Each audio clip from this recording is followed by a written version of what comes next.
स्वागत है आपका। आप देख रहे हैं कहानी कुर्सी की। बात अब कर्नाटक की। कर्नाटक के विजयपुरा में किसानों की 1200 एकड़ जमीन को लेकर वक्फ बोर्ड के दावे से सियासी हड़कंप मच गया है। विजयपुरा जिले के होनवाड़ा गांव में 41 किसानों को तहसीलदार की तरफ से नोटिस मिला है। तहसीलदार ने पुराने सरकारी रिकॉर्ड का हवाला देते हुए इन जमीनों को वक्फ बोर्ड का बताया है। नोटिस में कहा गया है कि अगर किसानों के पास इस जमीन से जुड़े कागजात हैं तो वो इसे पेश करें।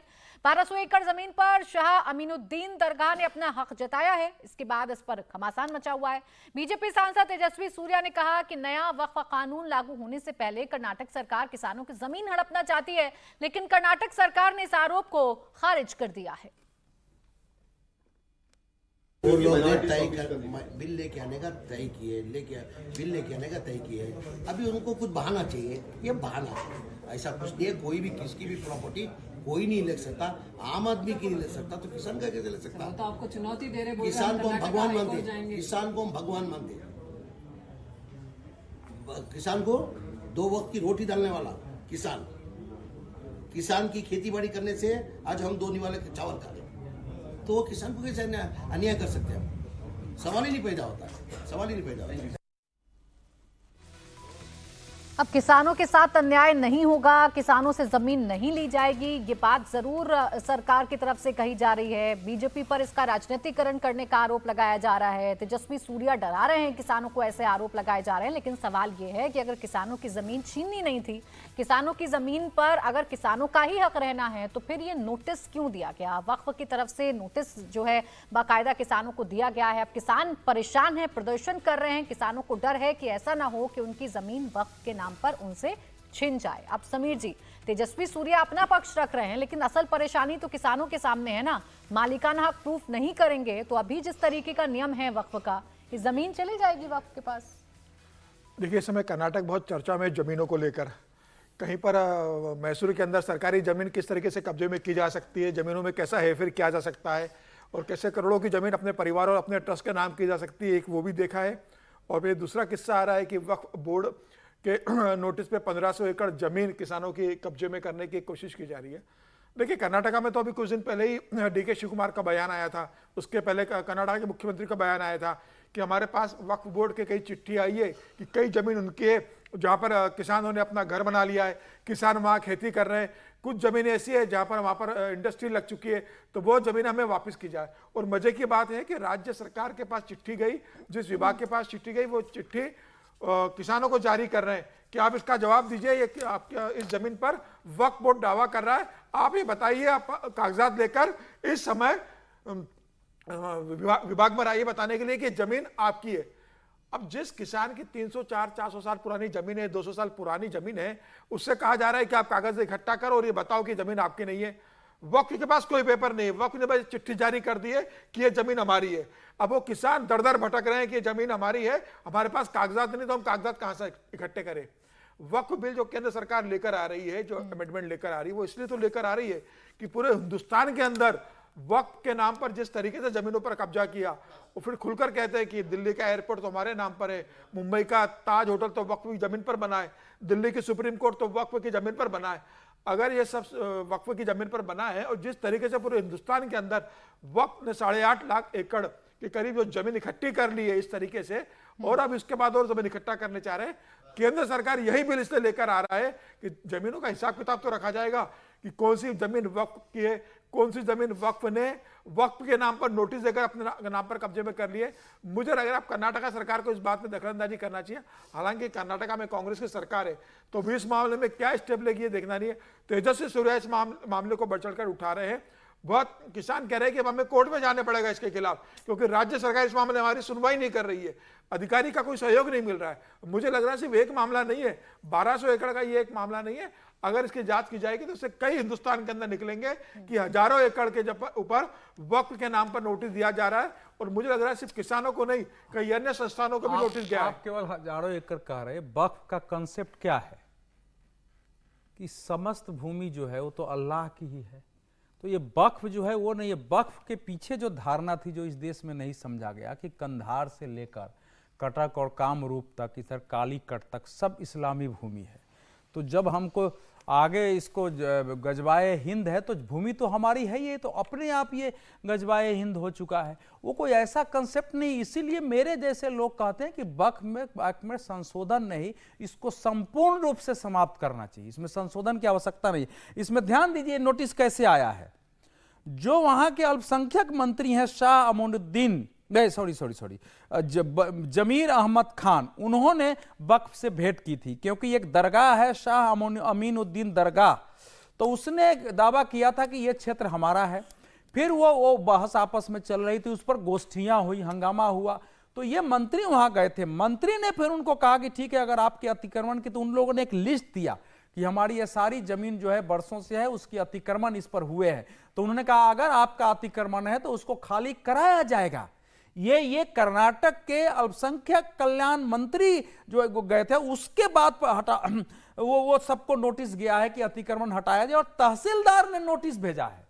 ये नहीं है कि ये नोटिस केवल जो है वक्फ ने भेज दिया है, वक्फ ने कहा, तहसीलदार ने नोटिस भेजा है, और वो दरगाह कह रहा है कि ये हमारी जमीन है, इसको आपको खाली करना पड़ेगा। तो ये धीरे धीरे, अभी आपको तेलंगाना के मैरियट होटल पर आपको पता है कि कितना बड़ा दावा कर दिया था एक व्यक्ति ने कि भाई हमारा तो ये जमीन था, हमने तो वक्फ कर दिया था, इस पर कब से बना है, और ये वायसराय होटल के नाम से होटल चल रहा था पहले। तो इस प्रकार से पूरे देश को धीरे धीरे, अब ये तो पार्लियामेंट को भी बता रहे थे कि हमारी जमीन पर है, एयरपोर्ट अंतरराष्ट्रीय हमारी जमीन पर। एक बार मदनी साहब के चाचा जी जो भाषण दे रहे थे कि रेलवे, एयरपोर्ट अनेक हमारी जमीनों पर बने हुए हैं। तो ये कंसेप्ट था जिसको हमारी सरकार के लोग समझ नहीं सके और उनको असीमित अधिकार दे दिया। उस अधिकार का अगर उपयोग करेंगे तो देश में भयानक हिंसा होगा, देश में उथल पुथल मचेगी आगे।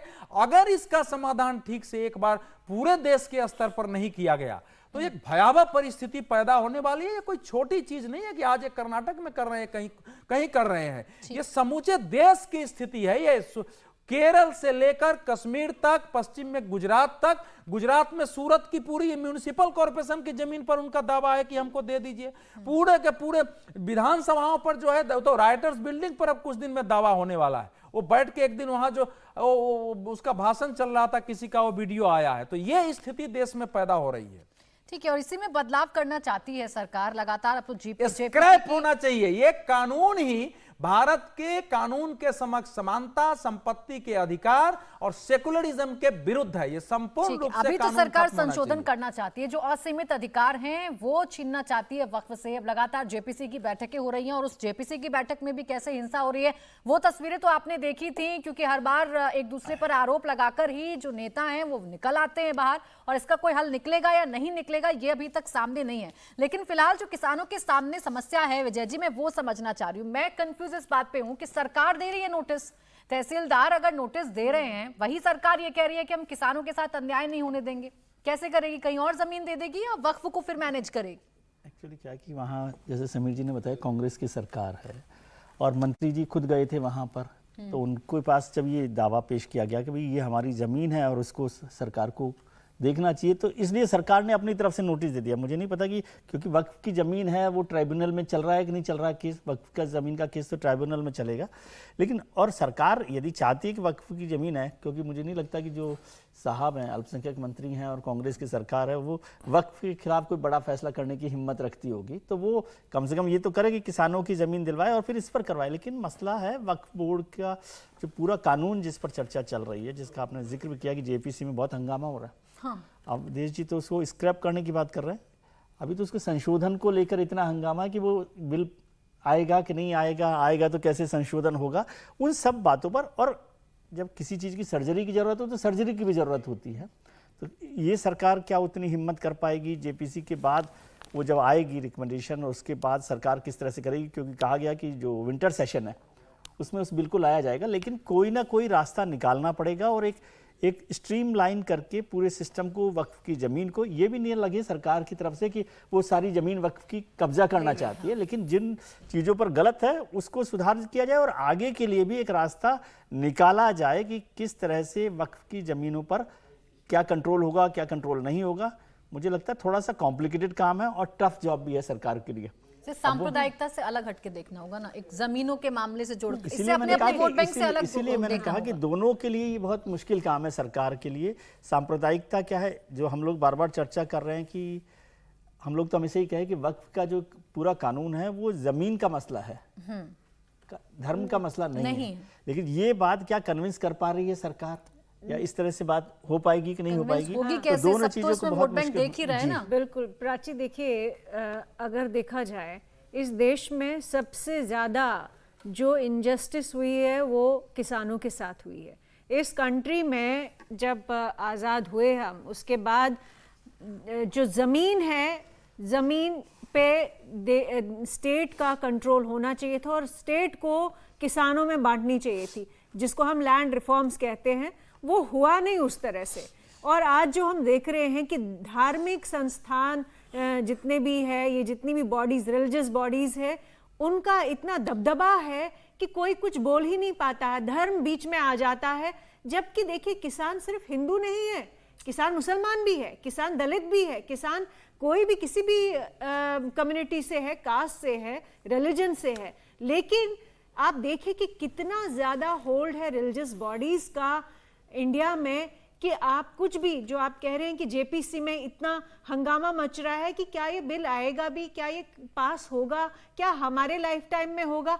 तो आप समझिए कि जो हमारा कॉन्स्टिट्यूशन के जो प्रिंसिपल्स है उसके वायलेशन में ये सब चल रहा है कि धार्मिक बॉडीज के पास ज़्यादा पावर्स है, उनकी सेंस ऑफ एंटाइटलमेंट भी ज़्यादा है और ज़्यादा ब्लैकमेल भी वही करते हैं। और जो आम जनता है वो सफ़र कर रही है इसकी वजह से। किसान सबसे ज़्यादा, किसानों को ज़मीन का अधिकार होना चाहिए।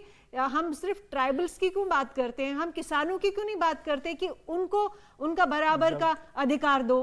कभी भी हम लैंड रिफॉर्म्स की बात नहीं करती। लेकिन देखिए कि कितना, कोई भी, मैं नहीं कहती हूँ कि वक्त, मैं कह रही हूँ कोई भी रिलीजियस बॉडी हो, उसको ज़मीन पे अधिकार नहीं होना चाहिए। ये स्टेट का एक इशू है और स्टेट की कहनी चलनी चाहिए। अब फिलहाल किसान परेशान हैं, प्रदर्शन भी कर रहे हैं, अब कोर्ट का दरवाजा भी खटखटाने की कोशिश कर रहे हैं, लेकिन क्या हल इसका निकलेगा, सरकार क्या हल निकालेगी, ये देखना अब वाकई में महत्वपूर्ण है। हल निकलेगा भी नहीं निकलेगा, समीर जी, सबसे बड़ा सवाल, सबसे बड़ी कंफ्यूजन तो यही है। और सिर्फ कर्नाटक नहीं, जिस संशोधन की हम बात कर रहे हैं उस संशोधन में भी कोई हल निकलेगा नहीं निकलेगा, या सिर्फ जेपीसी की बैठकें होकर रह जाएंगी, सर फुटअव्वल होकर रह जाएगा, ये भी तो सवाल है। देखिए प्राची, भी तो कंफ्यूजन ही कंफ्यूजन है। अभी तो जेपीसी में क्या निकल कर आएगा, बिल वो पास होगा कि नहीं होगा, इसको लेकर भी कंफ्यूजन चल रहा है। कितने अमेंडमेंट जेपीसी में तो नहीं है, दोनों पक्षों को मालूम है। नहीं, जेपीसी में भी कितने संशोधन सुझाए जाते हैं, किस हल तरह से निकलेगा आएगा, कि नहीं? कितने सरकार एक्सेप्ट करती है, सरकार उसको लेके आती नहीं आती है, किसी चीजों को लेकर आएगी। तो लेकिन अभी कर्नाटक में जिस तरीके से हुआ है, तेलंगाना में भी इस बात की शुरुआत हो गई है। कल ही तेलंगाना के अंदर कहा गया है कि कुछ जगह ऐसी है कि जहां पर मैंने दावा करा हुआ है और सीएम रेवंत रेड्डी का बयान आया है कि मैं इसकी जांच करवाऊंगा। तो मुझे लग रहा है कि जिस तरीके से अब ये, और मुझे लग रहा है कि जिस तरीके से जेपीसी की चर्चा हो रही है, वक्त को कि जो अभी बोर्ड उनको लग रहा होगा कि जेपीसी आने के पहले जितनी जमीनों पर हम दावा कर दे और जितनी जमीनों पर हम अपना दावा सिद्ध करके कब्जे में ले ले, उतना हमें आसान रहेगा कि बताने के लिए कि हमारी जमीन है। तो मुझे लग रहा है कि अभी इस चीजें और बढ़ने वाली, ऐसा नहीं है कि कम होगी, ये मामला भी और बढ़ेगा और कई और जगह से निकलेगा, सिर्फ कर्नाटका का नहीं रहेगा। तेलंगाना में आ गया है, केरल में भी इस बात का जिक्र किया जा रहा है। हालांकि उत्तर प्रदेश में इस तरह की बड़ी खबरें नहीं आ रही क्योंकि वो यहाँ योगी आदित्यनाथ अभी बैठे हुए हैं। तो मुझे लग रहा है कि दक्षिण के राज्यों से इस तरह की ज्यादा खबरें आ रही है और आने वाले दिनों में मुझे लगता है इस पर और विवाद बढ़ने वाला है। यूपी में तो बजाप्ता लखनऊ के एक मंदिर पर, यूपी में तो कई केस आ गए हैं, पूरा पुराने मंदिर पर दावा किया है। देखो, एक वातावरण प्राची अभी बनाया जा रहा है धीरे धीरे धीरे धीरे धीरे धीरे धीरे कि मुसलमानों के अंदर ये भाव पैदा करो। ये दुखद स्थिति है। मैं ग्वालियर में था तो मैं एक मुसलमान के घर में रुका था, उसका देश के प्रति उतना ही प्यार है, वो बहुत सारे इशू से असहमत था, बता रहा था। तो ऐसे लोग, लेकिन बोला कि इतना भड़काते हैं आकर, इतना झूठ बोलते हैं कि लोग मान लेता है कि यहां सारा हमारे वक्फ की थी और कब्जा करके रखा हुआ है। हम लोग यहां अलग चर्चा करते हैं, उनके लोग जो अपने समाज के बीच में जा रहे हैं तो धीरे धीरे एक माहौल बना रहे हैं कि ये वक्फ की हमारी प्रॉपर्टी थी, पहले से कब्जा था, अब जो कुछ भी है ये सब कब्जे में ले लेंगे, जबकि भारत में तुम्हारा ही राज रहा है, तो ये संपत्ति और जमीन तुम्हारी ही है। आने वाले समय में आप देखेंगे, अभी मैं बोल रहा हूं तो जल्दीबाजी लगेगी, आने वाले समय में इस प्रकार की आवाज एक सुनाई देगी। तो इसको केवल कानून के मसले तक, वक्फ बोर्ड के मसले तक सीमित मानने की बजाय एक लंबे लक्ष्य के लिए क्या बनाया गया है इस दृष्टि से देखना पड़ेगा। सरकार क्या करेगी मुझे नहीं मालूम है, लेकिन सरकार इससे अगर पीछे हटेगी तो सरकार के लिए समस्या है, देश के लिए है। ठीक है, मेरा देखिए, अपना हर मानना खबर यह पर- है कि इस बिल को, इस कानून को पूरी तरह खत्म किया जाना अब चाहिए। देखिए, हर फैसले पर भ्रम भी फैलाया जाता है, अफवाह फैलाई जाती है। इस मामले में भी बाकायदा QR कोड जारी किए गए, बाकायदा राय मांगी गई और ये कहा गया कि इसकी पुरजोर विरोध करिए। मुस्लिम मोहल्लों में लाउड स्पीकर पर इसका ऐलान करवाया गया और अब ये JPC में मामला है। अब क्या हल निकलेगा ये तो देखने वाली बात है। एक और समस्या है जिसका कोई हल नहीं निकलता और वो समस्या है राजधानी दिल्ली की, जहां सांस लेना अब आपके लिए परेशानी का सबब बन रहा है क्योंकि पोल्यूशन लगातार बढ़ता जा रहा है। 2 दिन की राहत के बाद आज फिर दिल्ली की हवा वेरी पुअर कैटेगरी में पहुंच गई है। दिल्ली का AQI कल के मुकाबले करीब 100 अंक बढ़ गया है। शनिवार को दिल्ली में AQI लेवल 237 था, विजिबिलिटी भी कुछ ठीक थी, लेकिन आज सुबह से दिल्ली का ओवरऑल AQI 349 तक पहुंच गया है। दिल्ली के 8 मॉनिटरिंग स्टेशन पर AQI खतरनाक स्तर पर पहुंच चुका है, जबकि 29 स्टेशन पर यह स्तर वेरी पुअर है। आनंद विहार समेत कई इलाकों में AQI 400 पार है। जहांगीरपुरी में AQI 404, नेहरू मार्ग पर 400 है। दिल्ली नोएडा बॉर्डर पर धुएं की परत छाई हुई है। अभी जो प्रदूषण का स्तर है, जिस तरह का पर्यावरण वैज्ञानिकों का अनुमान है कि आगामी जो 15 दिन है वो पूरे उत्तर भारत के लिए काफ़ी क्रूशियल हैं। इसलिए आगामी 15 दिनों में सरकार की तरफ से हमारी कोशिश है कि सभी प्रदूषण नियंत्रण की गतिविधियों को तेज किया जाए। साथ ही साथ कल केंद्रीय कृषि मंत्री, केंद्रीय पर्यावरण मंत्री और पंजाब, हरियाणा, उत्तर प्रदेश के मंत्रियों के साथ जो संयुक्त बैठक हुई थी, अभी चाहे आम आदमी पार्टी के नेता हों चाहे बीजेपी के नेता हों, ये जो बयान दे रहे हैं नेता, इससे आप ये नहीं कह सकते कि राहत मिल रही है। और गुस्सा आता है इन बयानों को सुनकर कि आप सिर्फ अपनी सियासत चमकाने में लगे हुए हैं। यहाँ दिल्ली में रहने वाले लोग, दिल्ली NCR में रहने वाले लोग सांस नहीं ले पा रहे हैं। आप खुली हवा में उन्हें सांस नहीं लेने दे रहे हैं। इतनी बुरी हालत दिल्ली की हो गई है, लेकिन अभी भी सिर्फ आपको सियासत दिख रही है। अभी भी आपको अपना अपना पल्ला झाड़ना है। आपको ये नहीं बताना कि ऐसे हालात से, जहां आपको धुआं नजर आ रहा है, आपको स्मॉग नजर आ रहा है, ऐसे हालात से आप राहत कैसे दिलवाएंगे दिल्ली वासियों को। विजय जी, आपने बिल्कुल ठीक बात कही कि सब लोग, लेकिन मुझे लगता है ये पोल्यूशन कम होगा तो शायद सियासत थोड़ी ज़्यादा चमक जाएगी। इतने पोल्यूशन के कोहरे में, कुहासे में वो सियासत भी चमकती नहीं दिख रही।